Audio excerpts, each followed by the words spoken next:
સુરતથી મોટા સમાચાર। નવી સિવિલ હોસ્પિટલમાં રેગિંગનો મામલો। માઇક્રોબાયોલોજી વિભાગના પ્રોફેસર સસ્પેન્ડ કરાયા છે। પ્રોફેસર ડોક્ટર સુમૈયા મુલ્લાને સસ્પેન્ડ કરાયા છે, ફરજ મોકૂફ કરાયા છે। સુમૈયા મુલ્લા પર ગંભીર બેદરકારીનો આરોપ। આરોગ્ય વિભાગે પ્રોફેસરને 90 દિવસ માટે સસ્પેન્ડ કર્યા છે। સુમૈયા મુલ્લા વડોદરાની સરકારી મેડિકલ કોલેજમાં રહેશે અને 90 દિવસ માટે સસ્પેન્ડ કરી દેવાયા છે।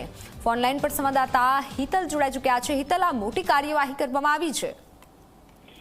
જી ચોક્કસ એવું કહી શકાય કે સુરત મેડિકલ કોલેજમાં જે પ્રકારે રેગિંગની ઘટના સામે આવી હતી અને ત્યાર પછી સરકાર દ્વારા એક્શન પર એક્શન લેવામાં આવી રહ્યા છે, એ અંતર્ગત જ માઇક્રોબાયોલોજી વિભાગના પ્રોફેસર ડોક્ટર સુમેરુ મુલ્લાને ફરજ મોકૂફી પરના આદેશ કરવામાં આવ્યા છે। સ્વાભાવિક છે કે રેગિંગની ઘટનાને રોકવામાં નિષ્ફળ ગયા બદલ આ કાર્યવાહી કરવામાં આવી છે અને નિર્દોષ વિદ્યાર્થી હર્ષદ પંડ્યાના રેસિડન્ટ એક મોત બાબત આ ગંભીર બેદરકારી હોવાનું પણ ધ્યાનમાં આવ્યું છે અને તેના જ કારણે સરકારે આ કાર્યવાહી કરી છે।